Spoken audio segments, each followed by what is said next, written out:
I, double FF, double I, double CCCCC. What kind of acrobat do you think I am? Said Charlotte in disgust. I would have to have St. Vitus's dance to weave a word like that into my web. Sorry, said the gander. Then the oldest sheep spoke up. I agree that there should be something new written in the web if Wilbur's life is to be saved, and if Charlotte needs help in finding words, I think she can get it from our friend Templeton.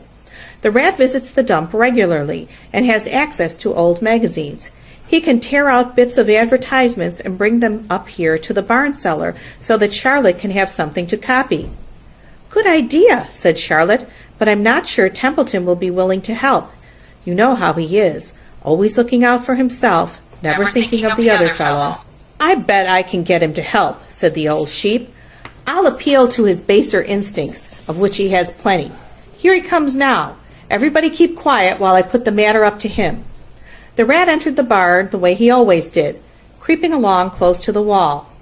"What's up?" he asked, seeing the animals assembled. "We're holding a directors' meeting," replied the old sheep. "Well, break it up," said Templeton. "Meetings bore me." And the rat began to climb a rope that hung against the wall. "Look," said the old sheep, "next time you go to the dump, Templeton, bring back a clipping from a magazine. Charlotte needs new ideas so she can write messages in her web and save Wilbur's life." "Let him die," said the rat. "I should worry?" "You'll worry all right when next winter comes," said the sheep.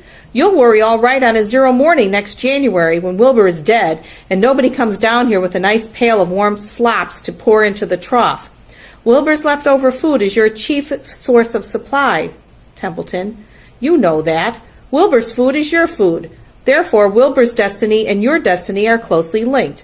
If Wilbur is killed and his trough stands empty day after day, you'll grow so thin we can look right through your stomach and see objects on the other side." Templeton's whiskers quivered. "Maybe you're right," he said gruffly. "I'm making a trip to the dump tomorrow afternoon. I'll bring back a magazine clipping if I find one." "Thanks," said Charlotte. "The meeting is now adjourned. I have a busy evening ahead of me. I've got to tear my web apart and write terrific." Wilbur blushed. "But I'm not terrific, Charlotte. I'm just about average for a pig." "You're terrific as far as I'm concerned," replied Charlotte sweetly, "and that's what counts. You're my best friend, and I think you're sensational. Now stop arguing and go get some sleep."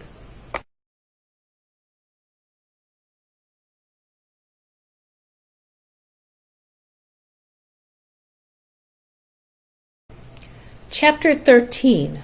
Good Progress. Far into the night, while the other creatures slept, Charlotte worked on her web. First she ripped out a few of the orb lines near the center. She left the radical lines alone, as they were needed for support. As she worked, her 8 legs were a great help to her. So were her teeth. She loved to weave, and she was an expert at it. When she was finished ripping things out, her web looked something like this. A spider can produce several kinds of thread. She uses a dry, tough thread for foundation lines, and she uses a sticky thread for snare lines, the ones that catch and hold insects. Charlotte decided to use her dry thread for writing the new message. If I write the word terrific with sticky thread, she thought, every bug that comes along will get stuck in it and spoil the effect. Now let's see. The first letter is T. Charlotte climbed to a point at the top of the left-hand side of the web. Swinging her spinnerets into position, she attached her thread and then dropped down. As she dropped, her spinning tubes went into action and she let out thread. At the bottom, she attached the thread. This formed the upright part of the letter T. Charlotte was not satisfied, however. She climbed up and made another attachment right next to the first. Then she carried the line down so that she had a double line instead of a single line. It will show up better if I make the whole thing with double lines. She climbed back up, moved over about an inch to the left, touched her spinnerets to the web, and then carried a line across to the right, forming the top of the T. She repeated this, making it double. Her 8 legs were very busy helping. Now for the E. Charlotte got so interested in her work, she began to talk to herself, as though to cheer herself on. If you had been sitting quietly in the barn cellar that evening, you would have heard something like this. Now for the R. Up we go. Attach. Descend. Payout line. Whoa! Attach. Good. Up you go. Repeat. Attach. Descend. Payout line. Whoa, girl. Steady now. Attach. Climb. Attach. Over to the right. Payout line. Attach.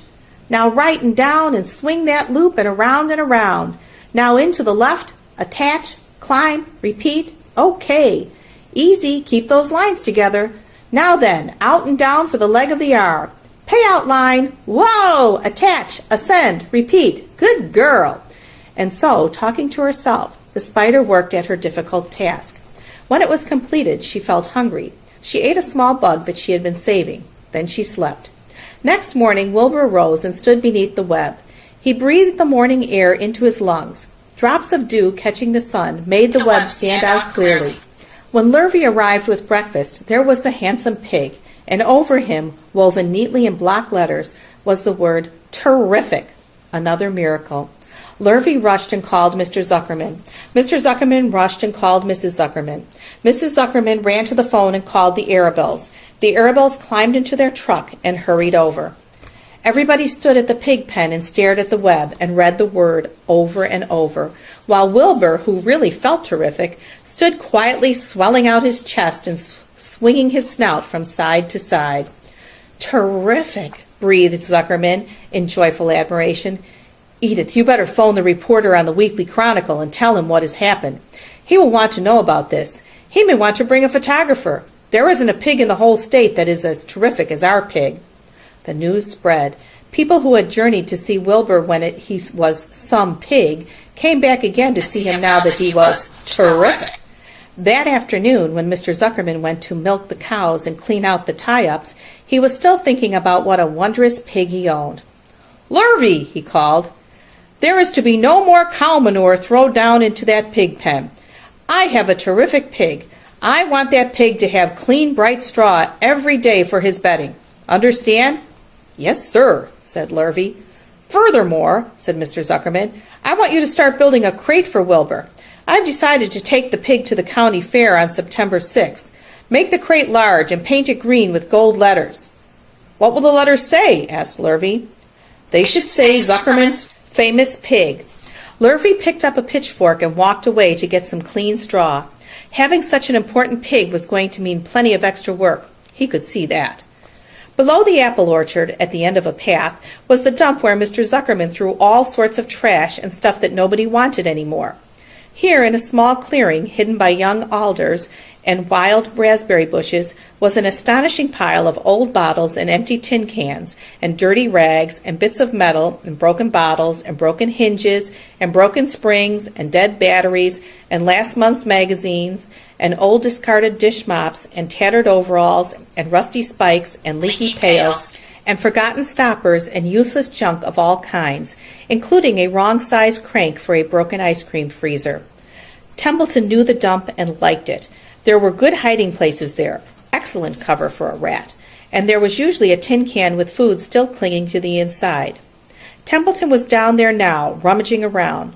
When he returned to the barn, he carried in his mouth an advertisement he had torn from a crumpled magazine. "How's this?" he asked, showing the ad to Charlotte. "It says crunchy. Crunchy would be a good word to write in your web." "Just the wrong idea," replied Charlotte. "Couldn't be worse. We don't want Zuckerman to think Wilbur is crunchy. He might start thinking about crisp, crunchy bacon and tasty ham. That would put ideas into his head. We must advertise Wilbur's noble qualities, not his tastiness. Go get another word, please, Templeton."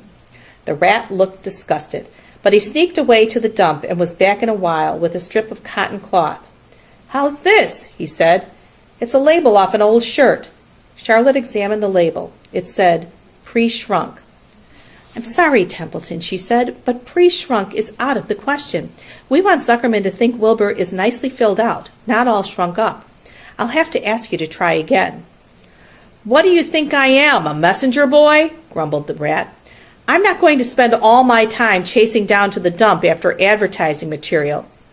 "Just once more, please," said Charlotte. "I'll tell you what I'll do," said Templeton. "I know where there's a package of soap flakes in the woodshed. It has writing on it. I'll bring you a piece of the package." He climbed the rope that hung on the wall and disappeared through a hole in the ceiling. When he came back, he had a strip of blue and white cardboard in his teeth. "There," he said triumphantly. "How's that?" Charlotte read the words, "with new radiant action." "What does it mean?" asked Charlotte, who had never used any soap flakes in her life. "How should I know?" said Templeton. "You asked for words and I brought them. I suppose the next thing you'll want me to fetch is a dictionary." Together they studied the soap ad. "With new radiant action," repeated Charlotte slowly. "Wilbur!" she called. Wilbur, who was asleep in the straw, jumped up. Run around, commanded Charlotte. I want to see you in action, to see if you are radiant.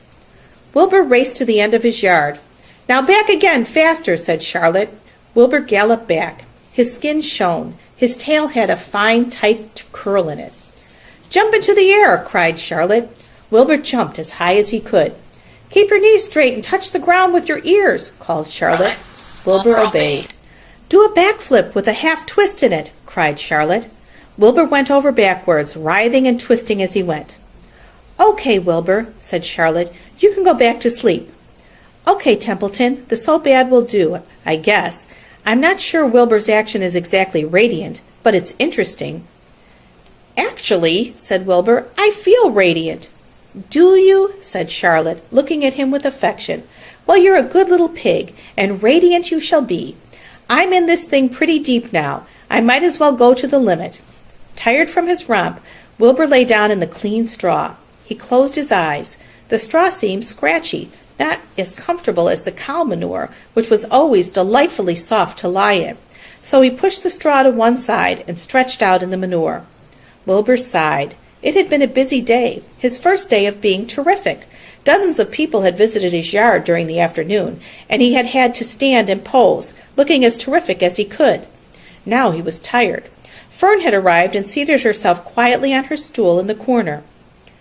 Tell me a story, Charlotte, said Wilbur, as he lay waiting for sleep to come. Tell me a story. So Charlotte, although she too was tired, did what Wilbur wanted. Once upon a time, she began, I had a beautiful cousin who managed to build her web across a small stream. One day a tiny fish leaped into the air and got tangled in the web. My cousin was very much surprised, of course.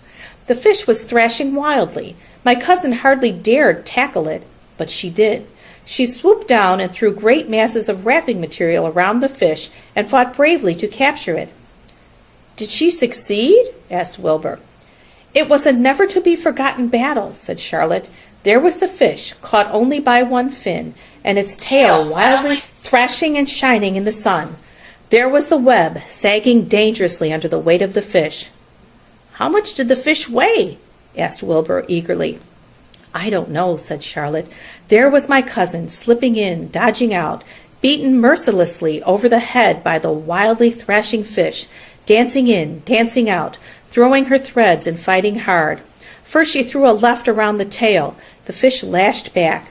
Then a left to the tail and a right to the midsection. The fish lashed back.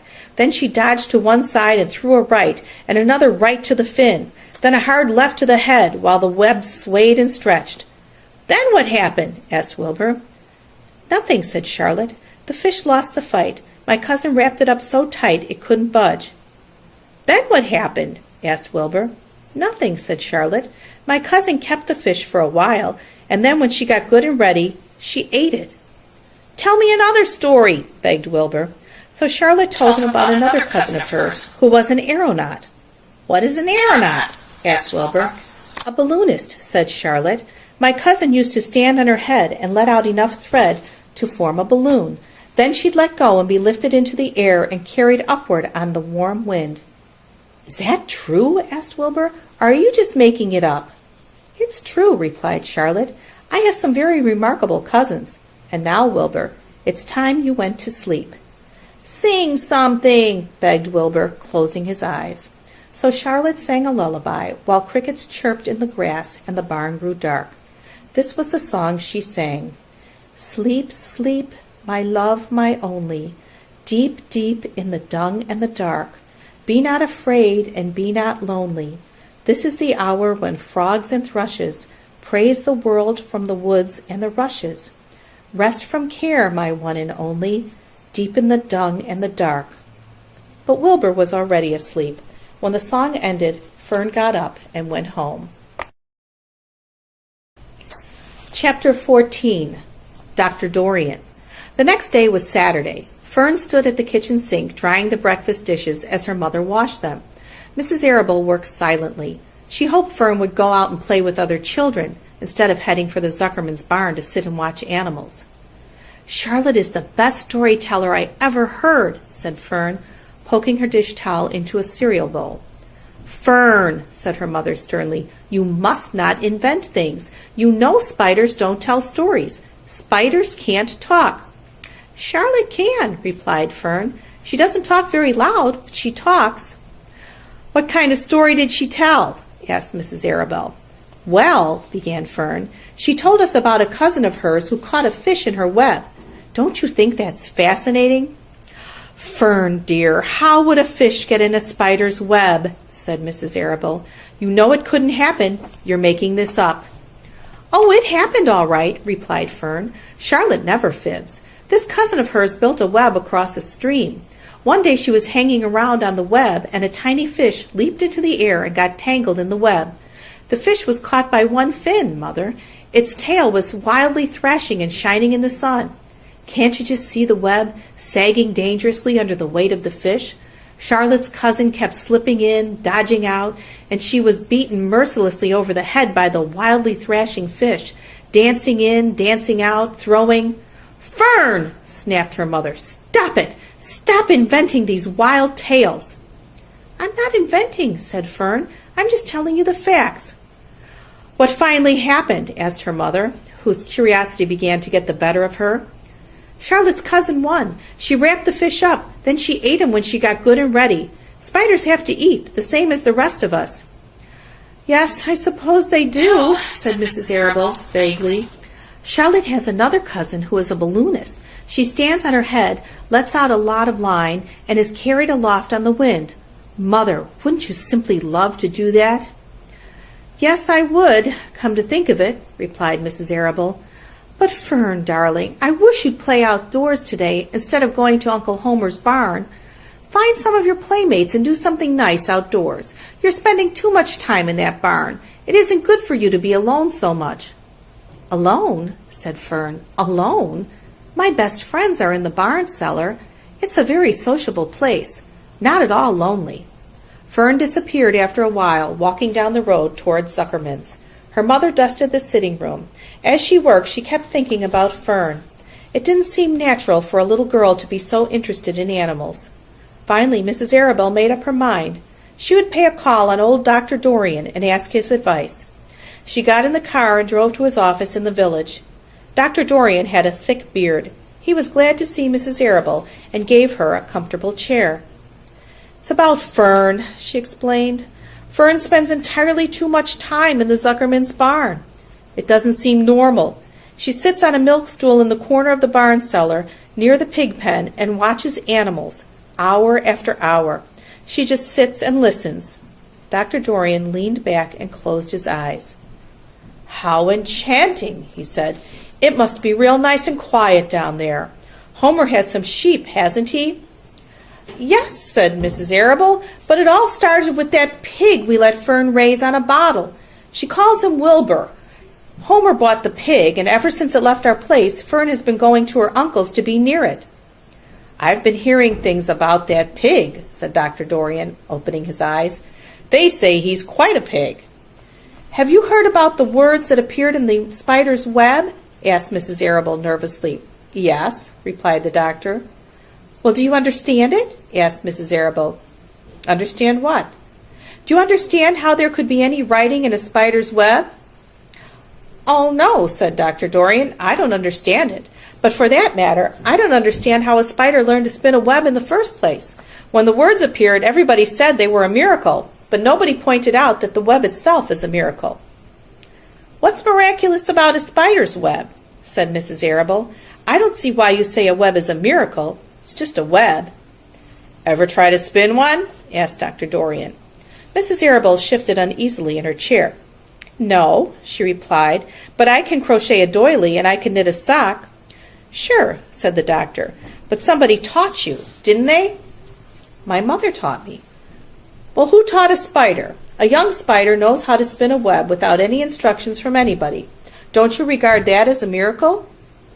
I suppose so, said Mrs. Arabelle. I never looked at it that way before. Still, I don't understand how those words got into the web. I don't understand it, and I don't like that I can't understand. None of us do, said Dr. Dorian, sighing. I'm a doctor. Doctors are supposed to understand everything. but I don't understand everything, and I don't intend to let it worry me." Mrs. Arable fidgeted. "Fern says that the animals talk to each other. Dr. Dorian, do you believe animals talk?" "I never heard one say anything," he replied, "but that proves nothing. It is quite possible that an animal has spoken civilly to me, and that I didn't catch the remark because I wasn't paying attention. Children pay better attention than grown-ups. If Fern says that the animals in Zuckerman's barn talk, I'm quite ready to believe her. Perhaps if people talked less, animals would talk more. People are incessant talkers. I can give you my word on that." "Well, I feel better about Fern," said Mrs. Arable. "You don't think I need worry about her?" "Does she look well?" asked the doctor. "Oh, yes." "Appetite good?" "Oh, yes, she's always hungry." "Sleep well at night?" "Oh, yes." "Then don't worry," said the doctor. "Do you think she'll ever start thinking about something besides pigs and sheep and geese and spiders?" "How old is Fern?" "She's 8. "Well," said Dr. Dorian, "I think she will always love animals, but I doubt that she spends her entire life in Homer Zuckerman's barn cellar. How about boys? Does she know any boys?" "She knows Henry Fussy," said Mrs. Arable brightly. Dr. Dorian closed his eyes again and went into deep thought. "Henry Fussy," he mumbled. Remarkable. Well, I don't think you have anything to worry about. Let Fern associate with her friends in the barn if she wants to. I would say, offhand, that spiders and pigs were fully as interesting as Henry Fussy. Yet I predict that the day will come when even Henry will drop some chance remark that catches Fern's attention. It's amazing how children change from year to year. "How's Avery?" he said, opening his eyes wide. "Oh, Avery," chuckled Mrs. Arable. "Avery is always fine. Of course he gets into poison ivy and gets stung by wasps and bees and brings frogs and snakes home and breaks everything he lays his hands on. He's fine." "Good," said the doctor. Mrs. Arable said goodbye and thanked Dr. Dorian very much for his advice. She felt greatly relieved. Chapter 15. The Crickets. The crickets sang in the grasses. They sang the song of summer's ending, a sad, monotonous song. "Summer is over and gone," they sang, "over and gone, over and gone. Summer is dying, dying." The crickets felt it was their duty to warn everybody that summertime cannot last forever. Even on the most beautiful days in the whole year, the days when summer is changing into fall, the crickets spread the rumor of sadness and change. Everybody heard the song of the crickets. Avery and Fern Arable heard it as they walked the dusty road. They knew that school would soon begin again. The young geese heard it and knew they would never be little goslings again. Charlotte heard it and knew that she hadn't much time left. Mrs. Zuckerman, at work in the kitchen, heard the crickets, and a sadness came over her, too. "Another summer gone," she sighed. Lurvy, at work building a crate for Wilbur, heard the song and knew it was time to dig potatoes. "Summer is over and gone," repeated the crickets. "How many nights till frost?" sang the crickets. "Goodbye, summer, goodbye, goodbye." The sheep heard the crickets, and they felt so uneasy they broke a hole in the pasture fence and wandered up into the field across the road. The gander discovered the hole and let his family through, and they walked to the orchard and ate the apples that were lying on the ground. A little maple tree in the swamp heard the cricket song and turned bright red with anxiety. Wilbur was now the center of attraction on the farm. Good food and regular hours were showing results. Wilbur was a pig any man would be proud of. One day more than 100 people came to stand at his yard and admire him. Charlotte had written the word radiant, and Wilbur really looked radiant as he stood in the golden sunlight. Ever since the spider had befriended him, he had done his best to live up to his reputation. When Charlotte's Web said, "some pig," Wilbur had tried hard to look like some pig. When Charlotte's Web said, "terrific," Wilbur had tried to look terrific. And now that the Web said radiant, he did everything possible to make himself glow. It is not easy to look radiant, but Wilbur threw himself into it with a will. He would turn his head slightly and blink his long eyelashes. Then he would breathe deeply, and when his audience grew bored, he would spring into the air and do a back flip with a half twist. At this the crowd would yell and cheer. "How's that for a pig?" Mr. Zuckerman would ask, well pleased with himself. That pig is radiant. Some of Wilbur's friends in the barn worried for fear all this attention would go to his head and make him stuck up, but it never did. Wilbur was modest. Fame did not spoil him. He still worried some about the future, as he could hardly believe that a mere spider would be able to save his life. Sometimes at night he would have a bad dream. He would dream that men were coming to get him with knives and guns. But that was only a dream. In the daytime, Wilbur usually felt happy and confident. No pig ever had truer friends, and he realized that friendship is one of the most satisfying things in the world. Even the song of the crickets did not make Wilbur too sad. He knew it was almost time for the county fair, and he was looking forward to the trip. If he could distinguish himself at the fair and maybe win some prize money, he was sure Zuckerman would let him live. Charlotte had worries of her own, but she kept quiet about them. One morning, Wilbur asked her about the fair. "You're going with me, aren't you, Charlotte?" he said. "Well, I don't know," replied Charlotte. "The fair comes at a bad time for me. I shall find it inconvenient to leave home, even for a few days." "Why?" asked Wilbur. "Oh, I just don't feel like leaving my web. Too much going on around here." "Please come with me," begged Wilbur. "I need you, Charlotte. I can't stand going to the fair without you. You've just got to come." "No," said Charlotte. "I believe I'd better stay home and see if I can't get some work done." "What kind of work?" asked Wilbur. "Egg laying. It's time I made an egg sack and filled it with eggs." "I didn't know you could lay eggs," said Wilbur in amazement. "Oh, sure," said the spider. "I'm versatile." "What does versatile mean? Full of eggs?" asked Wilbur. "Certainly not," said Charlotte. "Versatile means I can turn with ease from one thing to another. It means I don't have to limit my activities to spinning and trapping and stunts like that." "Why don't you come with me to the fairgrounds and lay your eggs there?" pleaded Wilbur. "It would be wonderful fun." Charlotte gave her web a twitch and moodily watched it sway. "I'm afraid not," she said. "You don't know the first thing about egg-laying, Wilbur. I can't arrange my family duties to suit the management of the county fair. When I get ready to lay eggs, I have to lay eggs, fair or no fair. However, I don't want you to worry about it. You might lose weight. We'll leave it this way. I'll come to the fair if I possibly can." "Oh, good," said Wilbur. "I knew you wouldn't forsake me just when I need you most." All that day Wilbur stayed inside, taking life easy in the straw. Charlotte rested and ate a grasshopper. She knew that she couldn't help Wilbur much longer. In a few days she would have to drop everything and build the beautiful little sack that would hold her eggs. Chapter 16. Off to the fair. The night before the county fair, everybody went to bed early. Fern and Avery were in bed by 8. Avery lay dreaming that the Ferris wheel had stopped and that he was in the top car.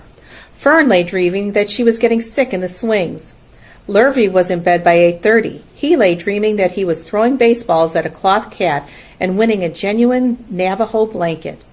Mr. and Mrs. Zuckerman were in bed by 9. Mrs. Zuckerman lay dreaming about a deep freeze unit. Mr. Zuckerman lay dreaming about Wilbur. He dreamt that Wilbur had grown until he was 116 feet long and 92 feet high, and that he had won all the prizes at the fair, and was covered with blue ribbons, and even had a blue ribbon tied to the end of his tail. Down in the barn cellar, the animals, too, went to sleep early. All except Charlotte. Tomorrow would be fair day. Every creature planned to get up early to see Wilbur off on his great adventure. When morning came, everybody got up at daylight. The day was hot. Up the road at the Arables' house, Fern lugged a pail of hot water to her room and took a sponge bath. Then she put on her prettiest dress because she knew she would see boys at the fair. Mrs. Arable scrubbed the back of Avery's neck and wet his hair and parted it and brushed it down hard till it stuck to the top of his head, all but about 6 hairs that stood straight up. Avery put on clean underwear, clean blue jeans, and a clean shirt. Mr. Arable dressed, ate breakfast, and then went out and polished his truck. He had offered to drive everybody to the fair, including Wilbur. Bright and early, Lurvy put clean straw in Wilbur's crate and lifted it into the pig pen. The crate was green. In gold letters it said, "Zuckerman's Famous Pig." Charlotte had her web looking fine for the occasion. Wilbur ate his breakfast slowly. He tried to look radiant without getting food in his ears. In the kitchen, Mrs. Zuckerman suddenly made an announcement. "Homer," she said to her husband, I am going to give that pig a buttermilk bath." "A what?" said Mr. Zuckerman. "A buttermilk bath. My grandmother used to bathe her pig with buttermilk when it got dirty. I just remembered." "Wilbur's not dirty," said Mr. Zuckerman proudly. "He's filthy behind the ears," said Mrs. Zuckerman. "Every time Lurvy slops him, the food runs down around the ears. Then it dries and forms a crust. He also has a smudge on one side where he lays in the manure." "He lays in clean straw," corrected Mr. Zuckerman. "Well, he's dirty, and he's going to have a bath." Mr. Zuckerman sat down weakly and ate a donut. His wife went to the woodshed. When she returned, she wore rubber boots and an old raincoat, and she carried a bucket of buttermilk and a small wooden paddle. "Edith, you're crazy," mumbled Zuckerman. But she paid no attention to him. Together they walked to the pig pen. Mrs. Zuckerman wasted no time. She climbed in with Wilbur and went to work. Dipping her paddle in the buttermilk, she rubbed him all over. The geese gathered around to see the fun, and so did the sheep and lambs. Even Templeton poked his head out cautiously to watch Wilbur get a buttermilk bath. Charlotte got so interested she lowered herself on a drag line so she could see better. Wilbur stood still and closed his eyes. He could feel the buttermilk trickling down his sides. He opened his mouth and some buttermilk ran in. It was delicious. He felt radiant and happy. When Mrs. Zuckerman got through and rubbed him dry, he was the cleanest, prettiest pig you ever saw. He was pure white, pink around the ears and snout, and smooth as silk. The Zuckermans went up to change into their best clothes. Lurvy went to shave and put on his plaid shirt and his purple necktie. The animals were left to themselves in the barn. The 7 goslings paraded round and round their mother. "Please, please, please, take us to the fair," begged a gosling. Then all 7 began teasing to go. "Please, please, please, please, please, please." They made quite a racket. "Children," snapped the goose, "we're staying quietly, iatly, at home. Only Wilbur, Ilber is going to the fair." Just then Charlotte interrupted. "I shall go too," she said softly. "I have decided to go with Wilbur. He may need me. We can't tell what may happen at the fairgrounds. Somebody's got to go along who knows how to write, and I think Templeton better come too. I might need somebody to run errands and do general work." "I'm staying right here," grumbled the rat. "I haven't the slightest interest in fairs." "That's because you've never been to one," remarked the old sheep. "A fair is a rat's paradise. Everybody spills food at a fair. A rat can creep out late at night and have a feast. In the horse barn you will find oats that the trotters and pacers have spilled. In the trampled grass of the infield you will find old discarded lunch boxes containing the foul remains of peanut butter sandwiches, hard-boiled eggs, cracker crumbs, bits of donuts, and particles of cheese. In the hard-packed dirt of the midway, after the glaring lights are out and the people have gone home to bed, you will find a veritable treasure of popcorn fragments, frozen custard dribblings, candied apples abandoned by tired children, sugar fluff crystals, salted almonds, popsicles, partially gnawed ice cream cones, and the wooden sticks of lollipops. Everywhere is loot for a rat, in tents, in booths, in haylofts. Why, a fair has enough disgusting leftover food to satisfy a whole army of rats. Templeton's eyes were blazing. "Is this true?" he asked. "Is this appetizing yarn of yours true? I like high living, and what you say tempts me." "It is true," said the old sheep. "Go to the fair, Templeton. You will find that the conditions at a fair will surpass your wildest dreams. Buckets with sour mash sticking to them, tin cans containing particles of tuna fish, greasy paper bags stuffed with rotten—" "That's enough!" cried Templeton. "Don't tell me any more. I'm going." "Good," said Charlotte, winking at the old sheep. "Now then, there is no time to be lost. Wilbur will soon be put into the crate. Templeton and I must get in the crate right now and hide ourselves." The rat didn't waste a minute. He scampered over to the crate, crawled between the slats, and pulled straw over him so he was hidden from sight. "All right," said Charlotte, "I'm next." She sailed into the air, let out a drag line, and dropped gently to the ground. Then she climbed the side of the crate and hid herself inside a knothole in the top board. The old sheep nodded. "What a cargo," she said. "That sign ought to say, 'Zuckerman's Famous Pig and 2 Stowaways.'" "Look out! The people are coming, umming, shouted the gander. "Cheese it, cheese it, cheese it!" The big truck with Mr. Arable at the wheel backed slowly down toward the barnyard. Lurvy and Mr. Zuckerman walked alongside. Fern and Avery were standing in the body of the truck, hanging onto the sideboards. "Listen to me," whispered the old sheep to Wilbur. "When they open the crate and try to put you in, struggle. Don't go in without a tussle. Pigs always resist when they are being loaded." "If I struggle, I'll get dirty," said Wilbur. "Never mind that. Do as I say. Struggle. If you were to walk into the crate without resisting, Zuckerman might think you were bewitched. He'd be scared to go to the fair." Templeton poked his head up through the straw. "Struggle if you must," he said, "but kindly remember that I'm hiding down here in the crate, and I don't want to be stepped on or kicked in the face or pummeled or crushed in any way or squashed or buffeted about or bruised or lacerated or scarred or biffed. Just watch what you're doing right this instant," commanded his mother. "What do you think you are?" "I'm a pig," cried Avery, tossing handfuls of straw into the air. "Oink, oink, oink." "The truck is rolling away, Papa," said Fern. The truck, with no one at the wheel, had started to roll downhill. Mr. Arable dashed to the driver's seat and pulled on the emergency brake. The truck stopped. The geese cheered. Charlotte crouched and made herself as small as possible in the knothole, so Avery couldn't see her. "Come out at once," cried Mrs. Arable. Avery crawled out of the crate on hands and knees, making faces at Wilbur. Wilbur fainted away. "The pig is passed out," said Mrs. Zuckerman. "Throw water on him." "Throw buttermilk," suggested Avery. The geese cheered. Lurvy ran for a pail of water. Fern climbed into the pen and knelt by Wilbur's side. "It's sunstroke," said Zuckerman. "The heat is too much for him." "Maybe he's dead," said Avery.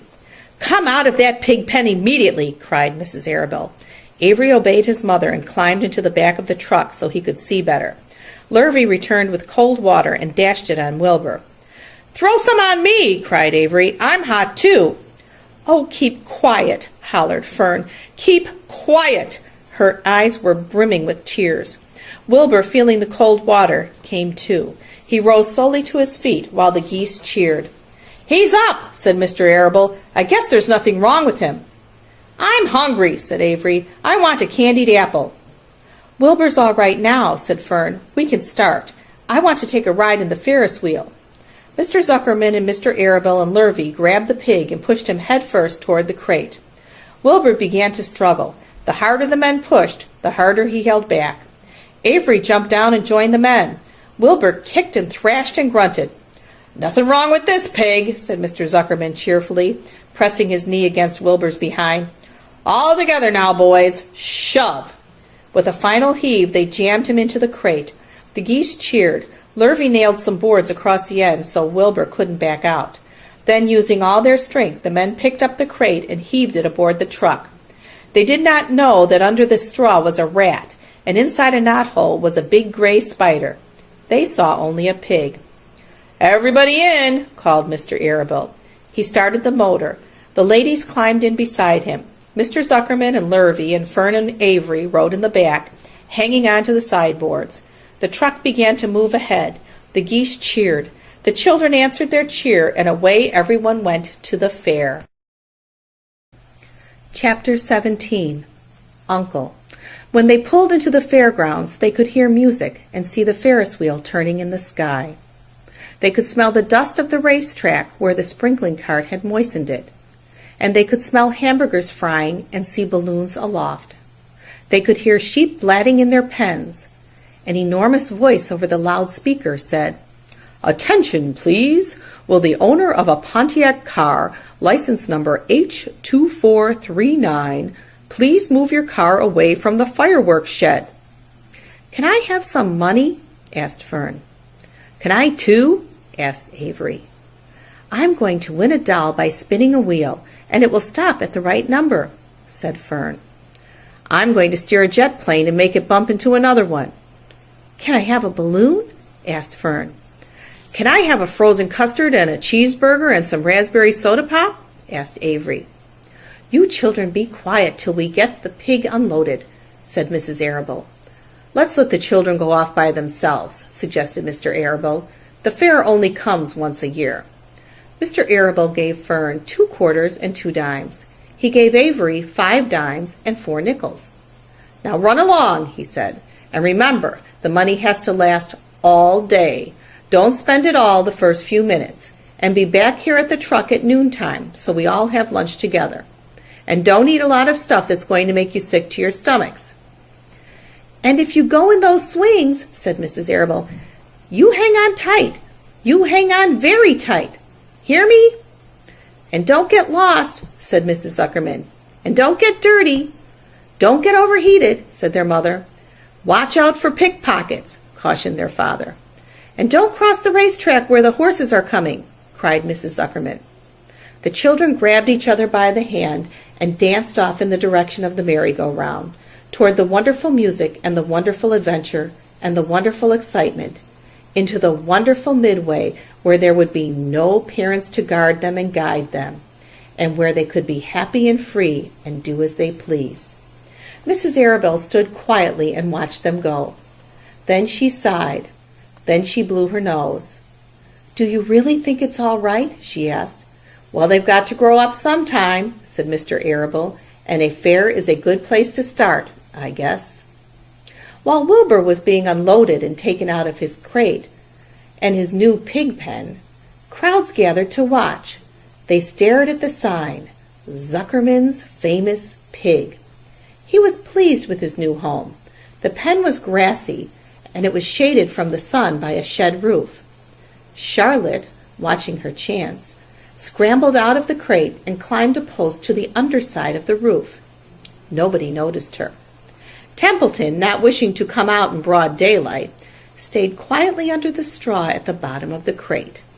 Mr. Zuckerman poured some skim milk into Wilbur's trough, pitched clean straw into his pen, and then he and Mrs. Zuckerman and the Arabills walked away toward the cattle barn to look at purebred cows and to see the sights. Mr. Zuckerman particularly wanted to look at tractors. Mrs. Zuckerman wanted to see a deep freeze. Lurvy wandered off by himself, hoping to meet friends and have some fun on the midway. As soon as the people were gone, Charlotte spoke to Wilbur. "It's a good thing you can't see what I see," she said. "What do you see?" asked Wilbur. "There's a pig in the next pen, and he's enormous. I'm afraid he's much bigger than you are." "Maybe he's older than I am, and he has had more time to grow," suggested Wilbur. Tears began to come to his eyes. "I'll drop down and take a closer look," Charlotte said. Then she crawled along a beam till she was directly over the next pen.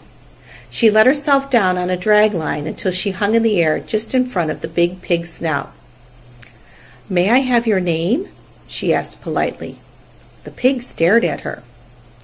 "No name," he said in a big hearty voice. "Just call me Uncle." "Very well, Uncle," replied Charlotte. "What is the date of your birth? Are you a spring pig?" "Sure I'm a spring pig," replied Uncle. "What did you think I was, a spring chicken? Haw haw! That's a good one. Eh, sister?" "Mildly funny," said Charlotte. "I've heard funnier ones, though. Glad to have met you, and now I must be going." She ascended slowly and returned to Wilbur's pen. "He claims he's a spring pig," reported Charlotte, "and perhaps he is. One thing is certain. He has a most unattractive personality. He is too familiar, too noisy, and he cracks weak jokes. Also, he's not anywhere near as clean as you are, nor as pleasant. I took quite a dislike to him in our brief interview. He's going to be a hard pig to beat, though, Wilbur, on account of his size and weight. But with me helping you, it can be done." "When are you going to spin a web?" asked Wilbur. "This afternoon, late, if I'm not too tired," said Charlotte. "The least thing tires me these days. I don't seem to have the energy I once had. My age, I guess." Wilbur looked at his friend. She looked rather swollen and seemed listless. "I'm awfully sorry to hear that you're feeling poorly, Charlotte," he said. "Perhaps if you spin a web and catch a couple of flies, you'll feel better."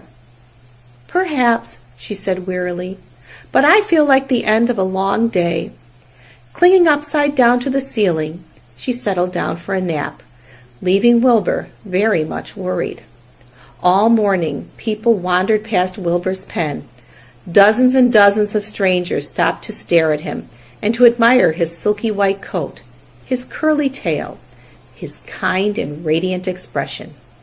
Then they would move on to the next pen where the bigger pig lay. Wilbur heard several people make favorable remarks about Uncle's great size. He couldn't help overhearing these remarks, and he couldn't help worrying. And now, with Charlotte not feeling well, he thought, "Oh dear." All morning Templeton slept quietly under the straw. The day grew fiercely hot. At noon the Zuckermans and the Arabills returned to the pig pen. Then a few minutes later, Fern and Avery showed up. Fern had a monkey doll in her arms and was eating Cracker Jack. Avery had a balloon tied to his ear and was chewing a candied apple. The children were hot and dirty. "Isn't it hot?" said Mrs. Zuckerman. "It's terribly hot," said Mrs. Arabill, fanning herself with an advertisement of a deep freeze. One by one they climbed into the truck and opened lunch boxes. The sun beat down on everything. Nobody seemed hungry. "When are the judges going to decide about Wilbur?" asked Mrs. Zuckerman. "Not till tomorrow," said Mr. Zuckerman. Lurvy appeared carrying an Indian blanket that he had won. "That's just what we need," said Avery, "a blanket." "Of course it is," replied Lurvy, and he spread the blanket across the sideboards of the truck so that it was like a little tent. The children sat in the shade under the blanket and felt better. After lunch, they stretched out and fell asleep.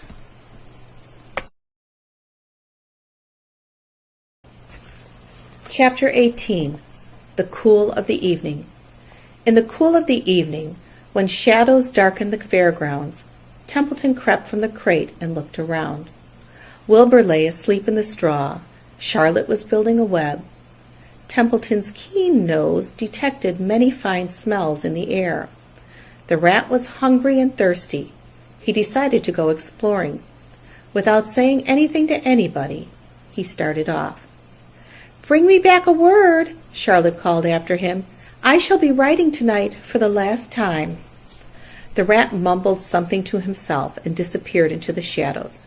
He did not like being treated like a messenger boy. After the heat of the day, the evening came as a welcome relief to all. The Ferris wheel was lighted now.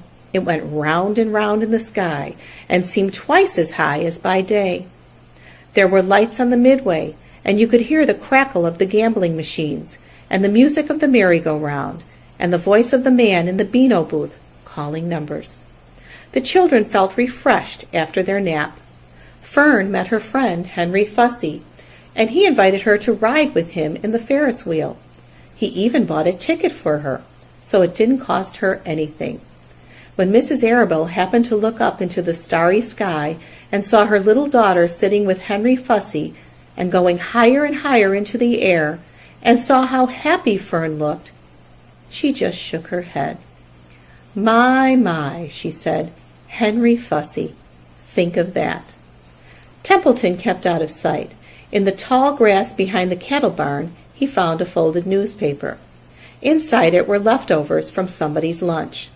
A deviled ham sandwich, a piece of Swiss cheese, part of a hard-boiled egg, and the core of a wormy apple. The rat crawled in and ate everything. Then he tore a word out of the paper, rolled it up, and started back to Wilbur's pen.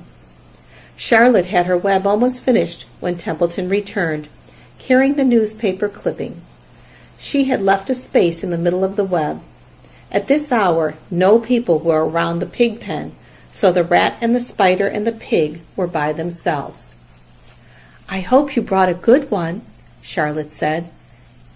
"It is the last word I shall ever write." "Here," said Templeton, unrolling the paper. "What does it say?" asked Charlotte. "You'll have to read it for me." "It says humble," replied the rat. "Humble," said Charlotte. "Humble has two meanings. It means not proud, and it means near the ground. That's Wilbur all over. He's not proud, and he's near the ground." "Well, I hope you're satisfied," sneered the rat. I'm not going to spend all my time fetching and carrying. I came to this fair to enjoy myself, not to deliver papers." "You've been very helpful," Charlotte said. "Run along if you want to see more of the fair." The rat grinned. "I'm going to make a night of it," he said. "The old sheep was right.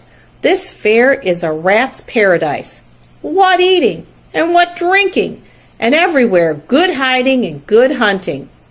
Bye-bye, my humble Wilbur. Fare thee well, Charlotte, you old schemer.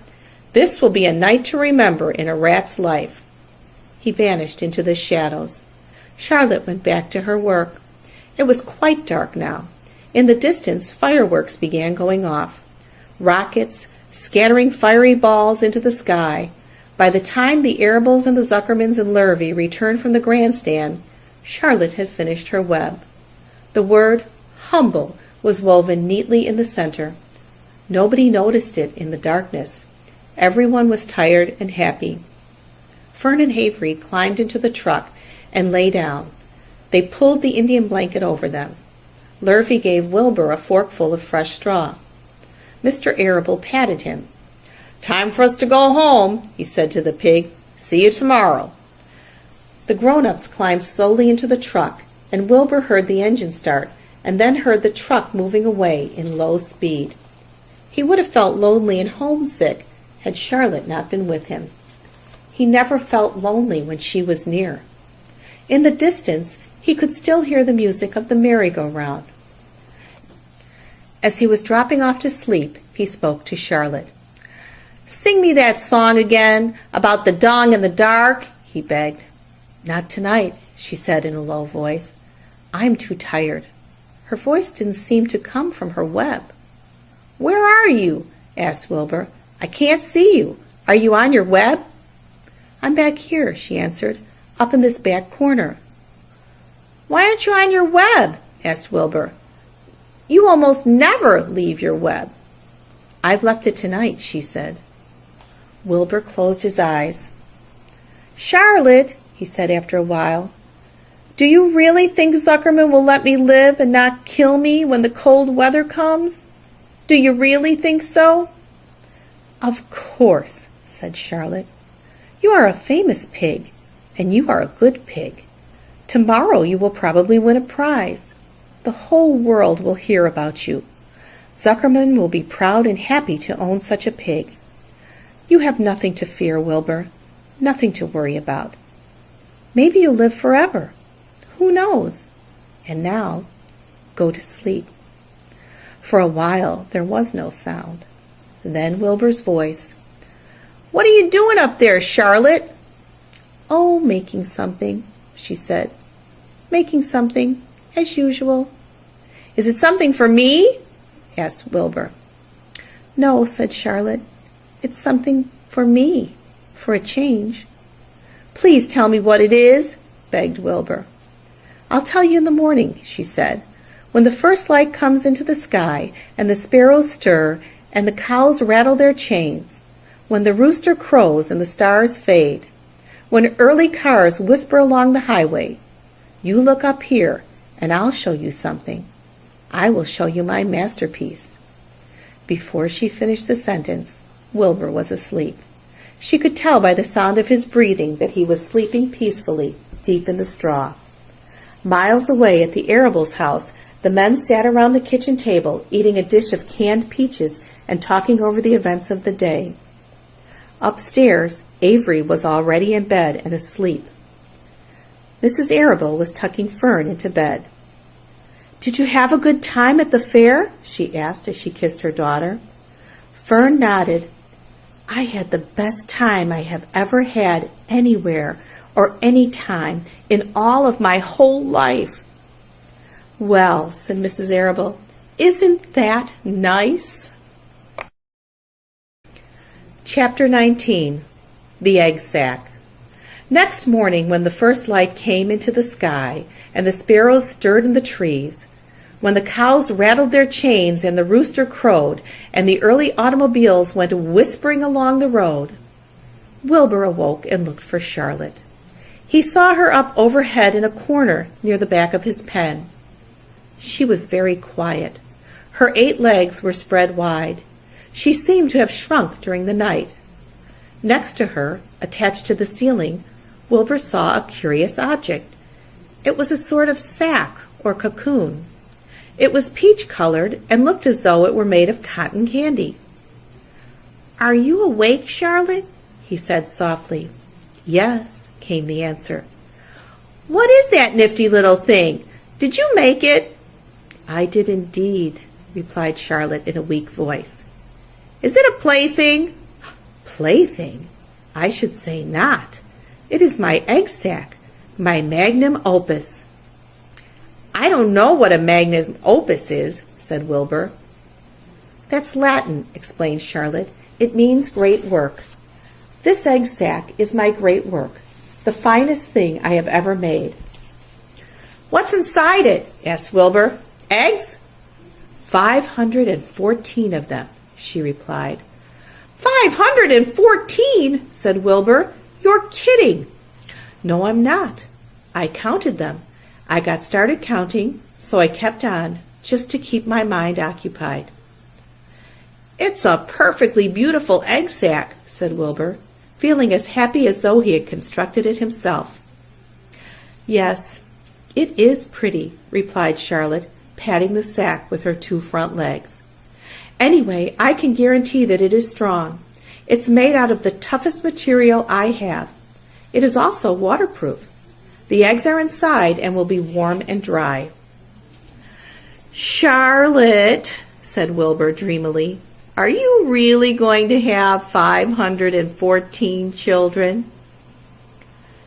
"If nothing happens, yes," she said. "Of course, they won't show up till next spring." Wilbur noticed that Charlotte's voice sounded sad. "What makes you sound so downhearted? I should think you'd be terribly happy about this." "Oh, don't pay any attention to me," said Charlotte. "I just don't have much pep anymore. I guess I feel sad because I won't ever see my children." "What do you mean you won't see your children? Of course you will. We'll all see them. It's going to be simply wonderful next spring in the barn cellar with 514 baby spiders running around all over the place. And the geese will have a new set of goslings, and the sheep will have their new lambs." "Maybe," said Charlotte quietly. "However, I have a feeling I'm not going to see the results of last night's efforts. I don't feel good at all. I think I'm languishing, to tell you the truth." Wilbur didn't understand the word languish, and he hated to bother Charlotte by asking her to explain. But he was so worried, he felt he had to ask. "What does languishing mean?" "It means I'm slowing up, feeling my age. I'm not young anymore, Wilbur. But I don't want you to worry about me. This is your big day today. Look at my web. Doesn't it show up well with the dew on it?" Charlotte's web never looked more beautiful than it looked this morning. Each strand held dozens of bright drops of early morning dew. The light from the east struck it and made it all plain and clear. It was a perfect piece of designing and building. In another hour or two, a steady stream of people would pass by, admiring it and reading it and looking at Wilbur and marveling at the miracle. As Wilbur was studying the web, a pair of whiskers and a sharp face appeared. Slowly, Templeton dragged himself across the pen and threw himself down in a corner. "I'm back," he said in a husky voice. "What a night!" The rat was swollen to twice his normal size. His stomach was as big around as a jelly jar. "What a night!" he repeated hoarsely. "What feasting and carousing! A real gorge! I must have eaten the remains of 30 lunches. Never have I seen such leavings, and everything well ripened and seasoned with the passage of time and the heat of the day. Oh, it was rich, my friends, rich!" "You ought to be ashamed of yourself," said Charlotte in disgust. "It would serve you right if you had an acute attack of indigestion." "Don't worry about my stomach," snarled Templeton. It can handle anything. And by the way, I've got some bad news. As I came past that pig next door, the one that calls himself Uncle, I noticed a blue tag on the front of his pen. That means he has won first prize. I guess you're licked, Wilbur. You might as well relax. Nobody is going to hang any medal on you. Furthermore, I wouldn't be surprised if Zuckerman changes his mind about you. Wait till he gets hankering for some fresh pork and smoked ham and crisp bacon. He'll take the knife to you, my boy. Be still, said Charlotte. You're too stuffed and bloated to know what you're saying. Don't pay any attention to him, Wilbur. Wilbur tried not to think about what the rat had just said. He decided to change the subject. Templeton, said Wilbur, if you weren't so dopey, you would have noticed that Charlotte has made an egg sac. She is going to become a mother. For your information, there are 514 eggs in that peachy little sack. Is that true? Asked the rat, eyeing the sack suspiciously. Yes, it's true, sighed Charlotte. Congratulations, murmured Templeton. This has been a night. He closed his eyes, pulled some straw over himself, and dropped off into a deep sleep. Wilbur and Charlotte were glad to be rid of him for a while. At 9 o'clock, Mr. Arable's truck rolled into the fairgrounds and came to a stop at Wilbur's pen. Everybody climbed out. Look, cried Fern, look at Charlotte's web. Look what it says. The grown-ups and the children joined hands and stood there, studying the new sign. Humble, said Mr. Zuckerman. Now isn't that just the word for Wilbur? Everyone rejoiced to find that the miracle of the web had been repeated. Wilbur gazed up lovingly into their faces. He looked very humble and very grateful. Fern winked at Charlotte. Lurvy soon got busy. He poured a bucket of warm slops into the trough, and while Wilbur ate his breakfast, Lurvy scratched him gently with a smooth stick. Wait a minute, cried Avery. Look at this. He pointed to the blue tag on Uncle's pen. This pig has won first prize already. The Zuckermans and the Arabills stared at the tag. Mrs. Zuckerman began to cry. Nobody said a word. They just stared at the tag. Then they stared at Uncle. Then they stared at the tag again. Lurvy took out an enormous handkerchief and blew his nose very loud. So loud, in fact, that the noise was heard by stable boys over at the horse barn. Can I have some money? Asked Fern. I want to go out on the midway. You stay right where you are, said her mother. Tears came to Fern's eyes. What's everybody crying about? Asked Mr. Zuckerman. Let's get busy. Edith, bring the buttermilk. Mrs. Zuckerman wiped her eyes with her handkerchief. She went to the truck and came back with a gallon jar of buttermilk. Bath time, said Zuckerman cheerfully. He and Mrs. Zuckerman and Avery climbed into Wilbur's pen. Avery slowly poured buttermilk on Wilbur's head and back, and as it trickled down his sides and cheeks, Mr. and Mrs. Zuckerman rubbed it into his hair and skin. Passer-by stopped to watch. Pretty soon quite a crowd had gathered. Wilbur grew beautifully white and smooth. The morning sun shone through his pink ears. He isn't as big as that pig next door, remarked one bystander, but he's cleaner. That's what I like. So do I, said another man. He's humble, too, said a woman, reading the sign on the web. Everybody who visited the pig pen had a good word to say about Wilbur. Everyone admired the web, and of course nobody noticed Charlotte. Suddenly a voice was heard on the loudspeaker. Attention, please, it said. Will Mr. Homer Zuckerman bring his famous pig to the judge's booth in front of the grandstand? A special award will be made there in 20 minutes. Everyone is invited to attend. Crate your pig, please, Mr. Zuckerman, and report to the judge's booth promptly. For a moment after this announcement, the Arabills and the Zuckermans were unable to speak or move. Then Avery picked up a handful of straw and threw it high in the air and gave a loud yell. The straw fluttered down like confetti into Fern's hair. Mr. Zuckerman hugged Mrs. Zuckerman. Mr. Arabill kissed Mrs. Arabill. Avery kissed Wilbur. Lurvy shook hands with everybody. Fern hugged her mother. Avery hugged Fern. Mrs. Arable hugged Mrs. Zuckerman. Up overhead, in the shadows of the ceiling, Charlotte crouched unseen, her front legs encircling her egg sac. Her heart was not beating as strongly as usual, and she felt weary and old, but she was sure at last that she had saved Wilbur's life, and she felt peaceful and contented. "We have no time to lose," shouted Mr. Zuckerman. "Lurvy, help with the crate." "Can I have some money?" asked Fern. "You wait," said Mrs. Arable. "Can't you see everybody is busy?" "Put that empty buttermilk jar into the truck," commanded Mr. Arable. Avery grabbed the jar and rushed to the truck. "Does my hair look all right?" asked Mrs. Zuckerman. "Looks fine," snapped Mr. Zuckerman, as he and Lurvy set the crate down in front of Wilbur. "You didn't even look at my hair," said Mrs. Zuckerman. "You're all right, Edith," said Mrs. Arable. "Just keep calm." Templeton, asleep in the straw, heard the commotion and awoke.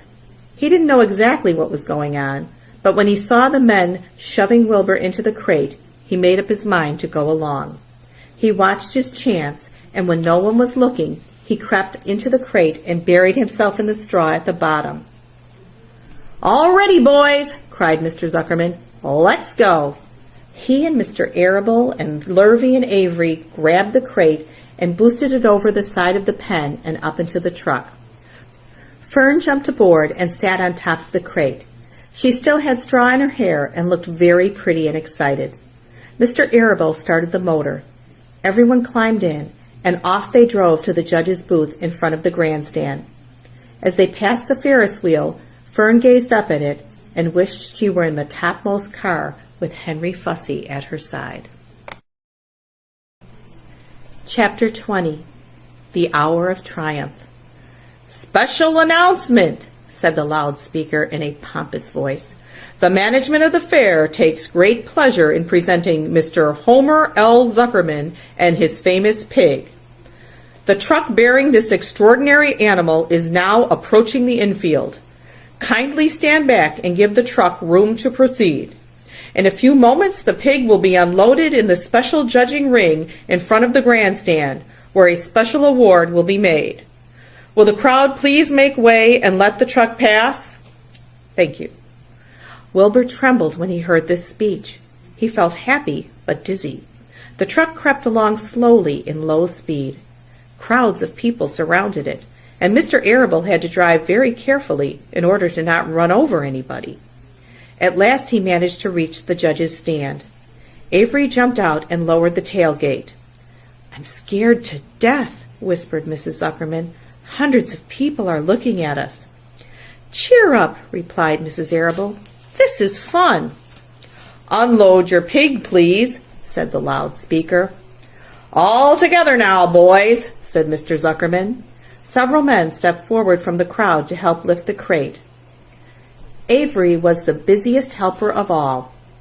"Tuck your shirt in, Avery," cried Mrs. Zuckerman, "and tighten your belt. Your pants are coming down." "Can't you see I'm busy?" replied Avery in disgust. "Look," cried Fern, pointing. "There's Henry." "Don't shout, Fern," said her mother, "and don't point." "Can't I please have some money?" asked Fern. "Henry invited me to go on the Ferris wheel again, only I don't think he has any money left. He ran out of money."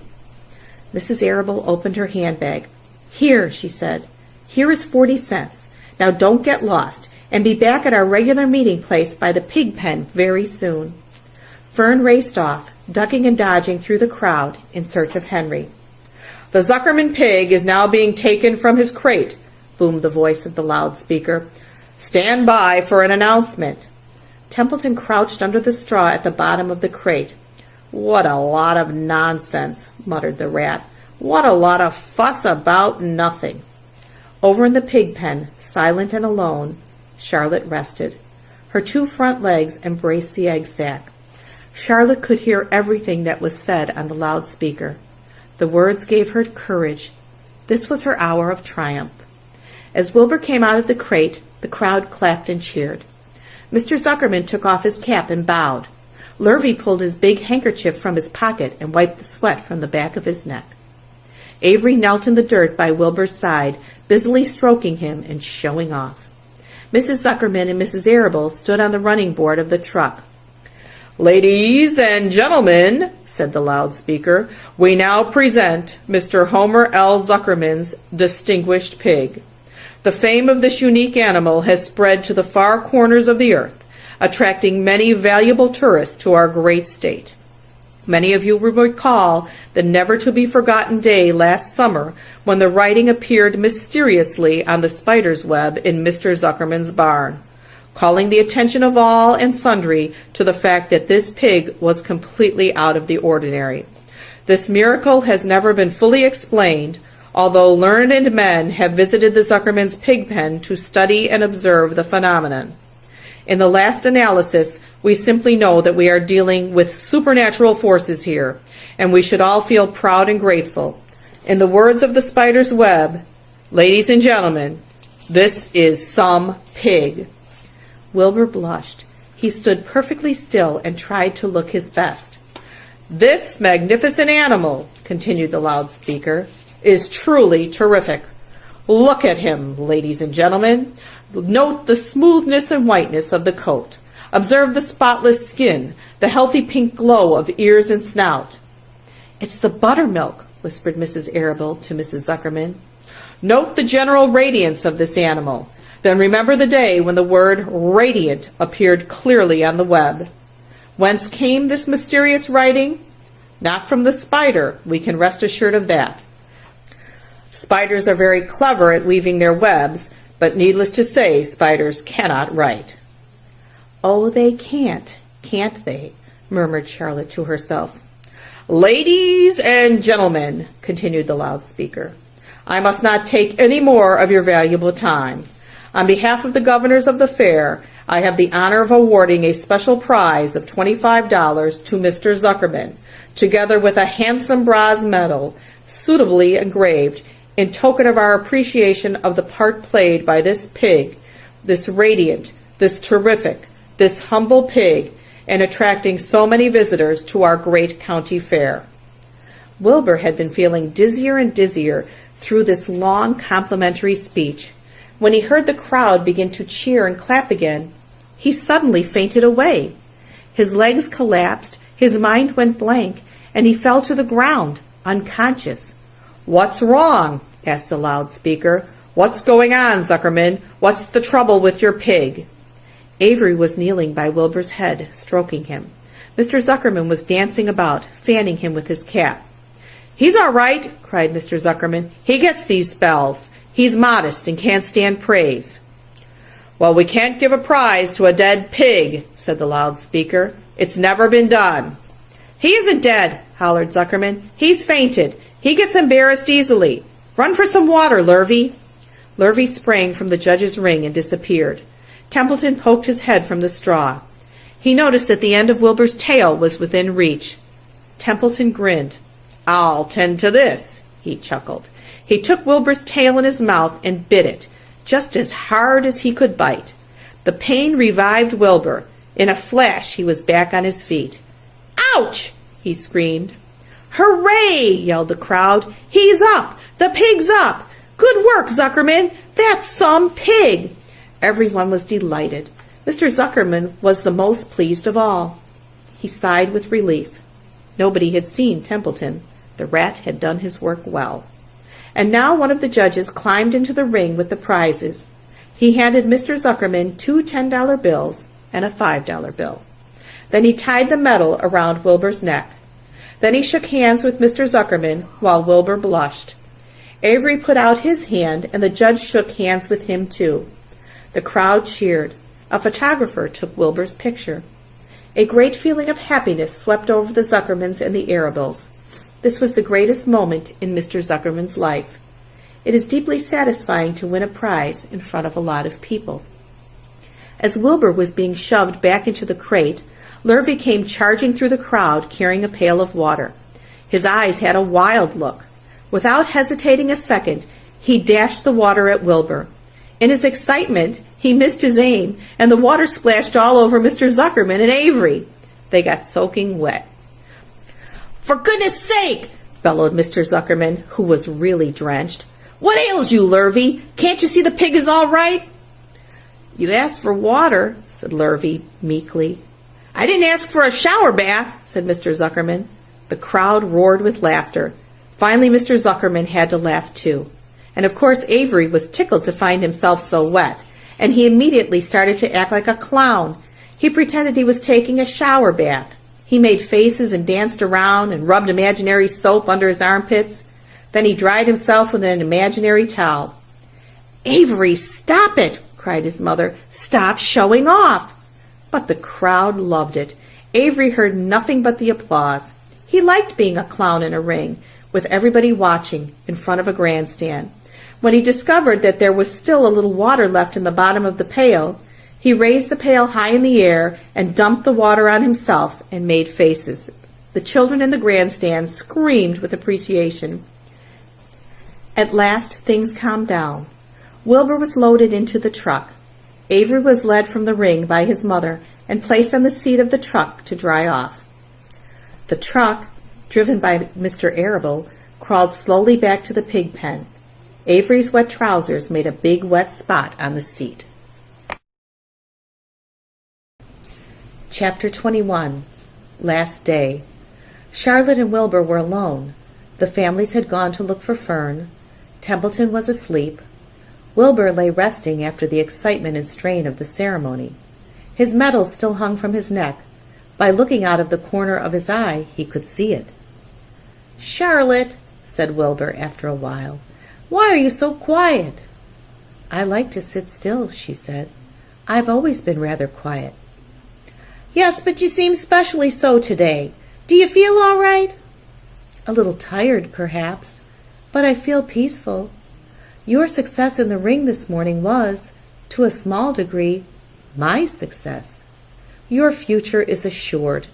You will live secure and safe, Wilbur. Nothing can harm you now. These autumn days will shorten and grow cold. The leaves will shake loose from the trees and fall. Christmas will come, then the snows of winter.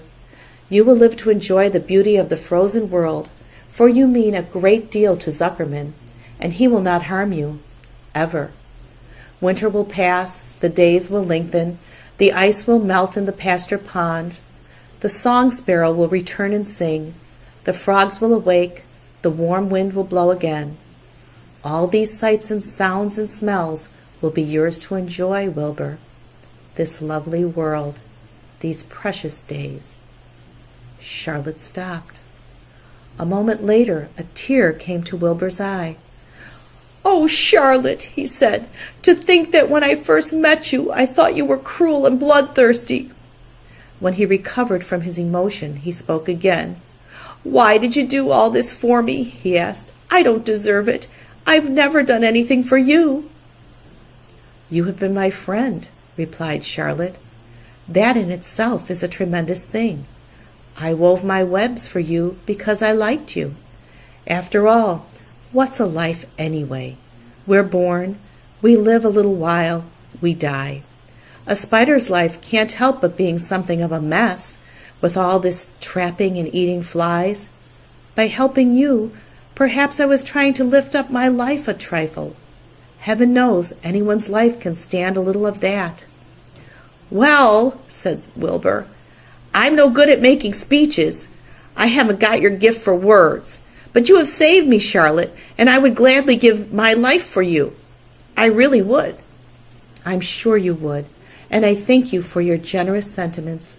"Charlotte," said Wilbur, "we're all going home today. The fair is almost over.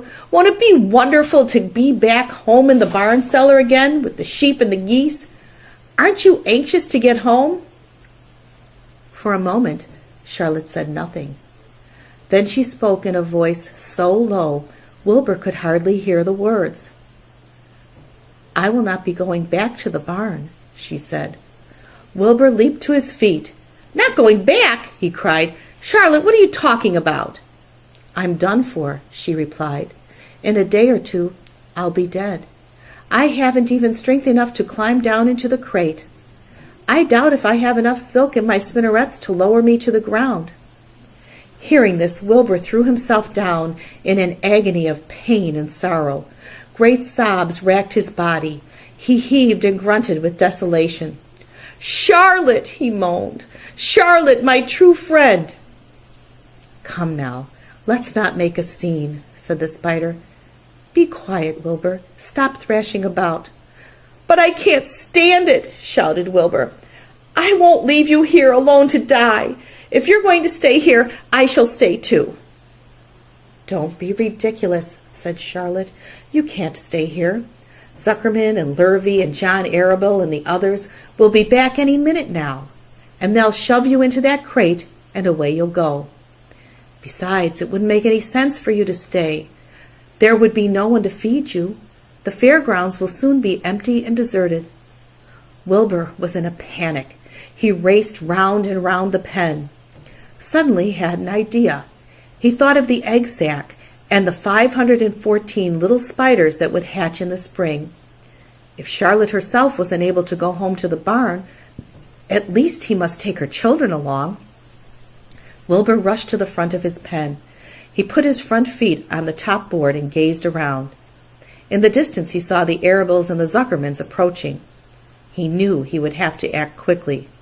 "Where's Templeton?" he demanded. "He's in that corner under the straw, asleep," said Charlotte.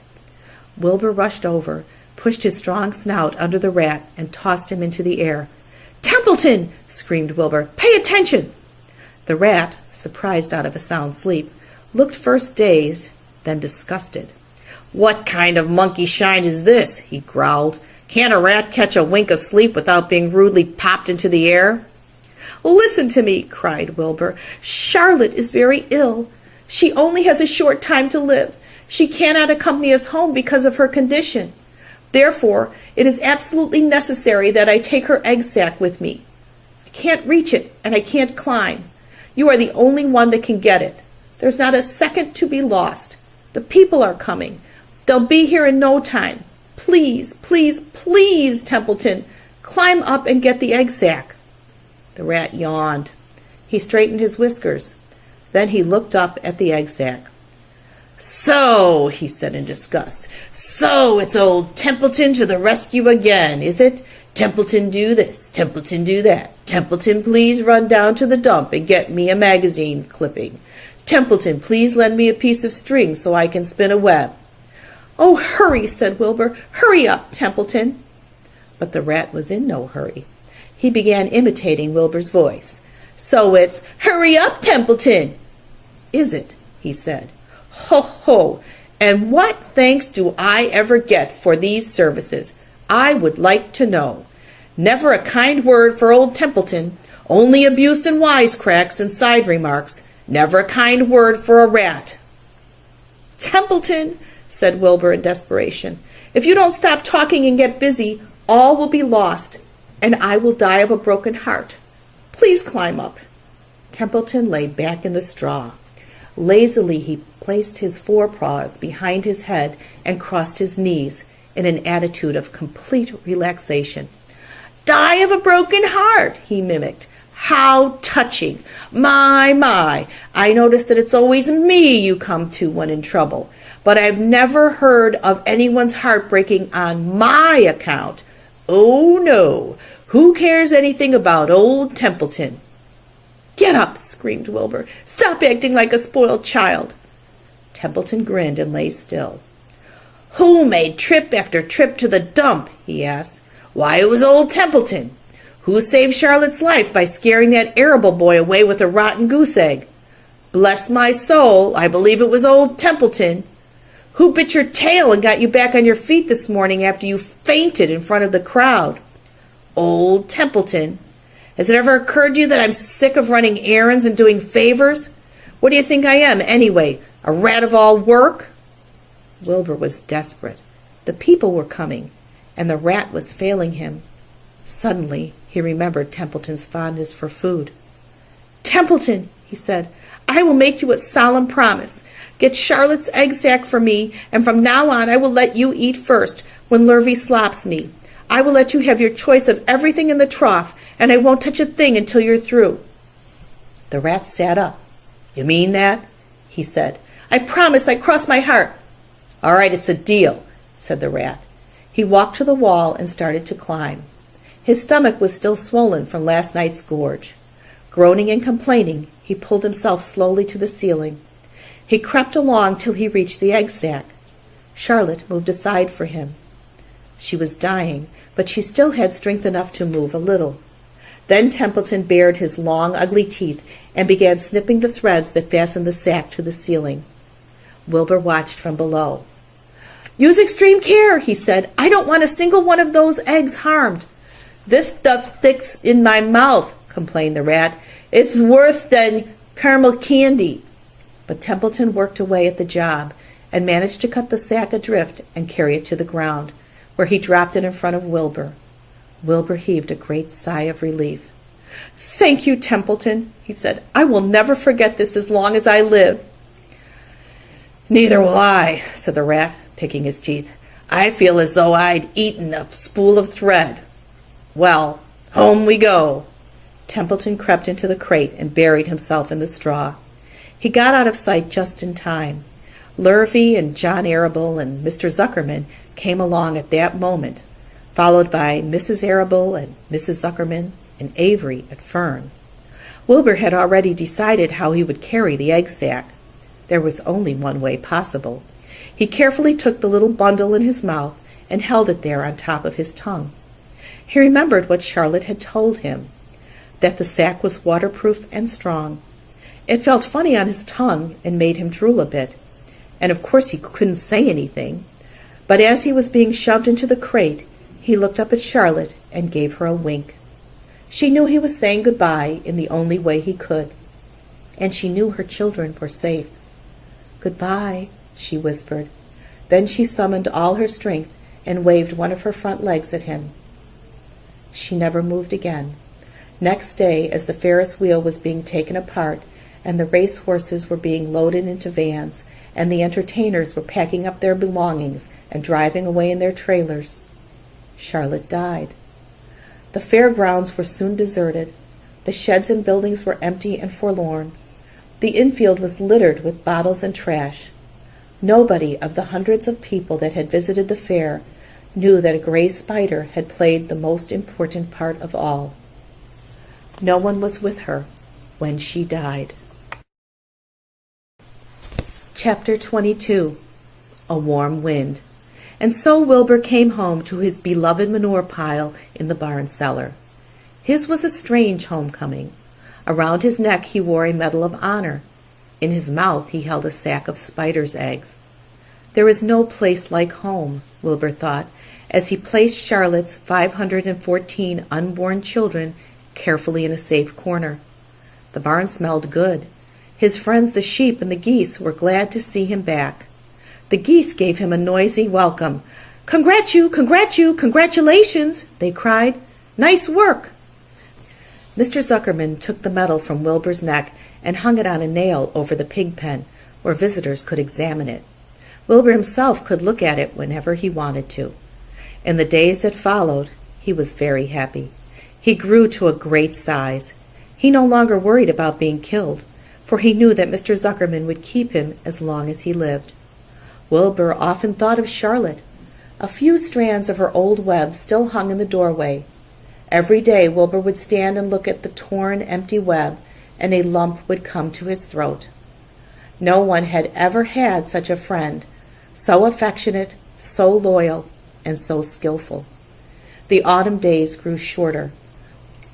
Livy brought the squashes and pumpkins in from the garden and piled them on the barn floor, where they wouldn't get nipped on frosty nights. The maples and birches turned bright colors, and the wind shook them, and they dropped their leaves, one by one, to the ground. Under the wild apple trees in the pasture, the red little apples lay thick on the ground, and the sheep gnawed them, and the geese gnawed them, and foxes came in the night and sniffed them. One evening, just before Christmas, snow began falling. It covered house and barn and fields and woods. Wilbur had never seen snow before. When morning came, he went out and plowed the drifts in his yard for the fun of it. Fern and Avery arrived, dragging a sled. They coasted down the lane and out onto the frozen pond in the pasture. "Coasting is the most fun there is," said Avery. "The most fun there is," retorted Fern, "is when the Ferris wheel stops and Henry and I are in the top car and Henry makes the car swing and we can see everything for miles and miles and miles." "Goodness, are you still thinking about that old Ferris wheel?" said Avery in disgust. "The fair was weeks and weeks ago." "I think about it all the time," said Fern, picking snow from her ear.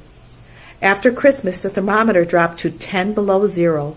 Cold settled on the world. The pasture was bleak and frozen. The cows stayed in the barn all the time now, except on sunny mornings when they went out and stood in the barnyard in the lee of the straw pile. The sheep stayed near the barn, too, for protection. When they were thirsty, they ate snow. The geese hung around the barnyard the way boys hang around a drugstore, and Mr. Zuckerman fed them corn and turnips to keep them cheerful. "Many, many, many thanks," they always said when they saw food coming.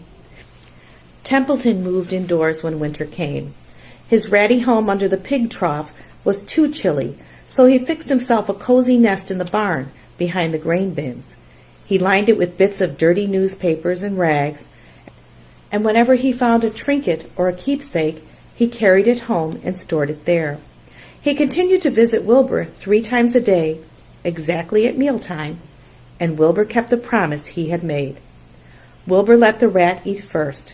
Then, when Templeton couldn't hold another mouthful, Wilbur would eat. As a result of overeating, Templeton grew bigger and fatter than any rat you ever saw. He was gigantic. He was as big as a young woodchuck. The old sheep spoke to him about his size one day. "You would live longer," said the old sheep, "if you ate less."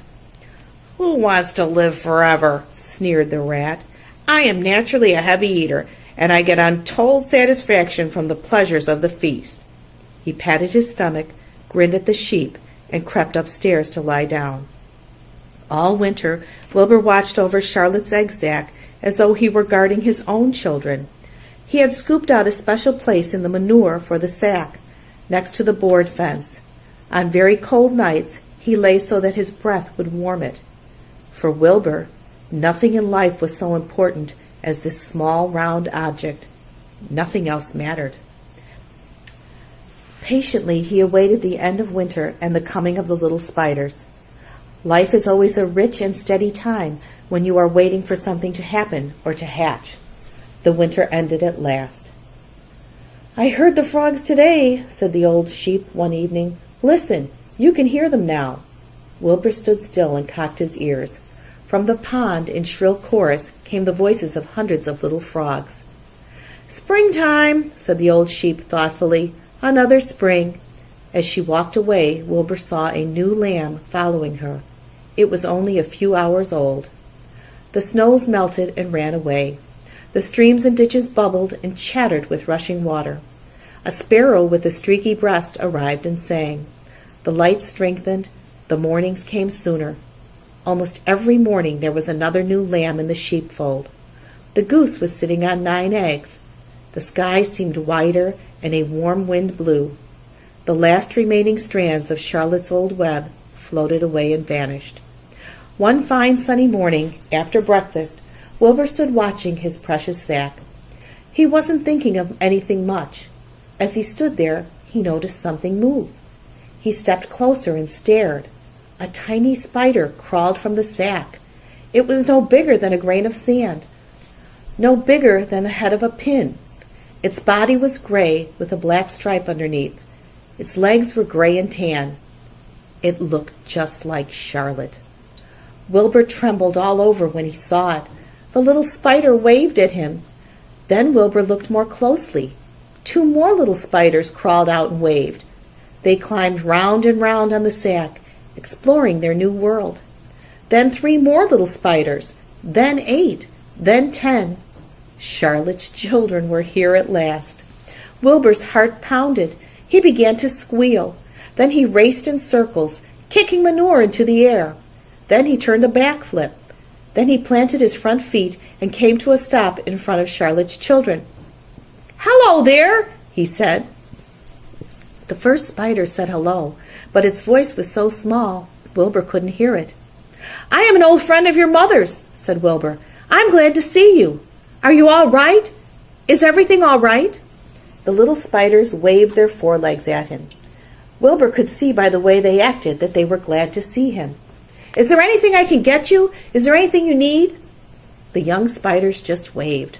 For several days and several nights they crawled here and there, up and down, around and about, waving at Wilbur, trailing tiny drag lines behind them, and exploring their home. There were dozens and dozens of them. Wilbur couldn't count them, but he knew that he had a great many new friends. They grew quite rapidly. Soon each was as big as a BB shot. They made tiny webs near the sack. Then came a quiet morning when Mr. Zuckerman opened a door on the north side. A warm draft of rising air blew softly through the barn cellar. The air smelled of the damp earth, of the spruce woods, of the sweet springtime. The baby spiders felt the warm updraft. One spider climbed to the top of the fence. Then it did something that came as a great surprise to Wilbur. The spider stood on its head, pointed its spinnerets in the air, and let loose a cloud of fine silk. The silk formed a balloon. As Wilbur watched, the spider let go of the fence and rose into the air. "Goodbye," it said, as it sailed through the doorway. "Wait a minute," screamed Wilbur. "Where do you think you're going?" But the spider was already out of sight. Then another baby spider crawled to the top of the fence, stood on its head, made a balloon, and sailed away. Then another spider, then another. The air was soon filled with tiny balloons, each balloon carrying a spider. Wilbur was frantic. Charlotte's babies were disappearing at a great rate. "Come back, children!" he cried. "Goodbye," they called. "Goodbye, goodbye." At last, one little spider took time enough to stop and talk to Wilbur before making its balloon. "We're leaving here on the warm updraft. This is our moment for setting forth. We are aeronauts, and we are going out into the world to make webs for ourselves." "But where?" asked Wilbur. "Wherever the wind takes us, high, low, near, far, east, west, north, south. We take to the breeze. We go as we please." "Are all of you going?" asked Wilbur. "You can't all go. I would be left alone with no friends. Your mother wouldn't want that to happen, I'm sure." The air was now so full of balloonists that the barn cellar looked almost as though a mist had gathered. Balloons by the dozen were rising, circling, and drifting away through the door, sailing off on the gentle wind. Cries of "Goodbye, goodbye, goodbye" came weakly to Wilbur's ears. He couldn't bear to watch any more. In sorrow, he sank to the ground and closed his eyes. This seemed like the end of the world, to be deserted by Charlotte's children. Wilbur cried himself to sleep. When he woke, it was late afternoon. He looked at the egg sack. It was empty. He looked into the air. The balloonists were gone. Then he walked drearily to the doorway where Charlotte's web used to be. He was standing there, thinking of her, when he heard a small voice. "Salutations," it said. "I'm up here." "So am I," said another tiny voice. "So am I," said a third voice. "3 of us are staying. We like this place, and we like you." Wilbur looked up. At the top of the doorway, 3 small webs were being constructed. On each web, working busily, was one of Charlotte's daughters. "Can I take this to mean," asked Wilbur, "that you have definitely decided to live here in the barn cellar, and that I am going to have 3 friends?" "You can indeed," said the spiders. "What are your names, please?" asked Wilbur, trembling with joy. "I'll tell you my name," replied the first little spider, "if you'll tell me why you are trembling." "I'm trembling with joy," said Wilbur. "Then my name is Joy," said the first spider. "What was my mother's middle initial?" asked the second spider. "A," said Wilbur. "Then my name is Arania," said the spider. "How about me?" asked the third spider. "Will you just pick out a nice, sensible name for me? Something not too long, not too fancy, and not too dumb?" Wilbur thought hard. "Nellie?" he suggested. "Fine, I like that very much," said the third spider. "You may call me Nellie." She daintily fastened her orb line to the next spoke of the web. Wilbur's heart brimmed with happiness. He felt that he should make a short speech on this very important occasion. "Joy, Arania, Nellie," he began, "welcome to the barn cellar. You have chosen a hallowed doorway from which to string your webs. I think it is only fair to tell you that I was devoted to your mother. I owe my very life to her. She was brilliant, beautiful, and loyal to the end. I shall always treasure her memory. To you, her daughters, I pledge my friendship forever and ever." "I pledge mine," said Joy. "I do too," said Arania. "And so do I," said Nellie, who had just managed to catch a small gnat. It was a happy day for Wilbur, and many more happy, tranquil days followed. As time went on, and the months and years came and went, he was never without friends. Fern did not come regularly to the barn any more. She was growing up and was careful to avoid childish things, like sitting on a milk stool near a pig pen.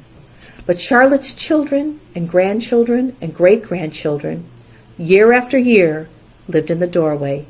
Each spring there were new little spiders hatching out to take the place of the old. Most of them sailed away on their balloons, but always 2 or 3 stayed and set up housekeeping in the doorway.